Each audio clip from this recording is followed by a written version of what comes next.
named a number of things over the years. It was originally Western Recorders, I believe, was the first name.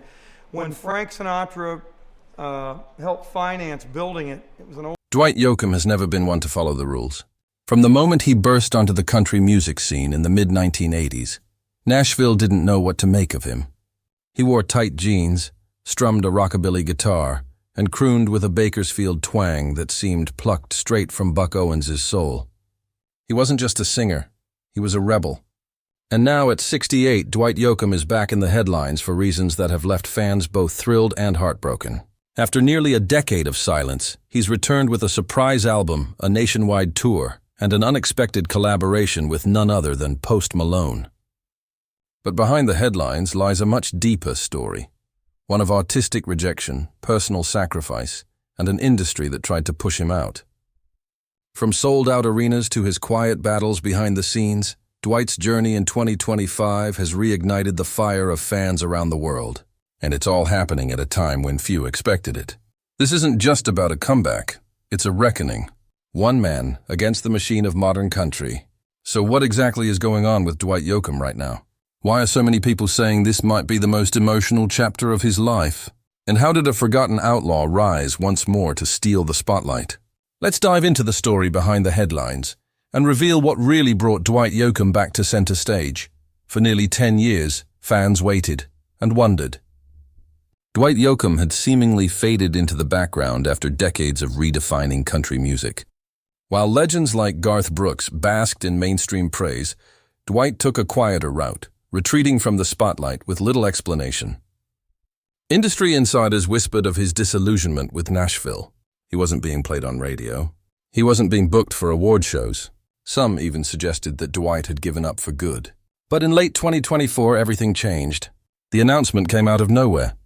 A brand new album titled Brighter Days. The title alone felt symbolic. And when it dropped, it was more than a record. It was a statement. Raw, emotional, and stripped to the bone, Brighter Days reflected Dwight's reflections on aging, fatherhood, and the pain of being forgotten. Critics were stunned. One track in particular, I Don't Know How to Say Goodbye, Bang Bang Boom Boom, a duet with pop-rap icon Post Malone, sparked controversy and fascination. For die-hard fans, it was a dream. For country purists, it was blasphemy. But for Dwight, it was simply honest. In interviews, he explained how the song was born from grief and hope, a tribute to friends lost and the loneliness that shadows fame. Behind the music was a man grappling with identity, legacy, and the desire to be heard again. Dwight admitted that much of the album was written in moments of isolation, far from the studios of Nashville, in his California home where he's lived with his wife Emily Joyce and their young son. "I never stopped writing," he said. "I just didn't think anyone was listening anymore." But they are now, and Brighter Days has become a late-career masterpiece. What fans didn't realize at first was just how much pain Dwight had been carrying, and how this album was his way of letting it all go. If the album was a surprise, the tour was a full-blown shock. Titled The Cosmic Roundup and Rodeo Tour, Yoakam's 2025 string of shows is not just a comeback, it's a celebration of everything he's ever stood for. Tickets sold out within hours. From small-town fairs to massive arenas, fans of all ages lined up, eager to see a living legend back where he belongs. But what's really turning heads is how diverse the lineup is. With opening acts like the Mavericks and 49 Winchester, Dwight has made it clear. This tour isn't just about nostalgia. It's about evolving and without selling out. And the crowds? They're not just filled with old-school fans. Young listeners, many discovering Dwight for the first time thanks to TikTok and streaming platforms, are flocking to shows, belting out classics like Guitars, Cadillacs alongside new ballads from Brighter Days. At one stop in Richmond, Virginia, the audience erupted in tears as Dwight performed Time Slips Away, a haunting reflection on missed chances. In Alaska, his first ever performance at the state fair became an emotional high point, where Yoakam reportedly broke down mid-song, thanking fans for never giving up on him. But behind the scenes, the pace is brutal. Friends close to the artist say the tour has taken a physical toll. At 68, performing night after night isn't easy. There have been whispers of exhaustion, even minor medical scares. But Dwight refuses to slow down. "This might be my last big ride," he confessed in an interview, "so I'm going to make it count." It's not just about the music anymore. It's about legacy and saying everything he never got the chance to before. But the question looms, can Dwight keep up this emotional pace for the remainder of the tour? Dwight Yoakam's relationship with Nashville has always been complicated. From the very beginning, the country music establishment didn't quite know what to do with him. His music was too edgy, too rock-influenced. His voice too twangy. His jeans too tight. And worst of all, he refused to play by their rules. While most up-and-comers courted radio play and label executives, Dwight chose to launch his career from Los Angeles, a move that was practically sacrilegious in the country world. But it worked. Albums like Guitars, Cadillacs, etc., and Hillbilly Deluxe didn't just make waves, they sparked a movement. Dwight became the poster boy for a new kind of country artist, authentic, rebellious, and uninterested in fame for fame's sake. Yet even with millions of albums sold and countless sold-out shows, the mainstream country industry never quite gave him his due. He wasn't invited to the CMAs. He wasn't handed the honorary awards he so richly deserved.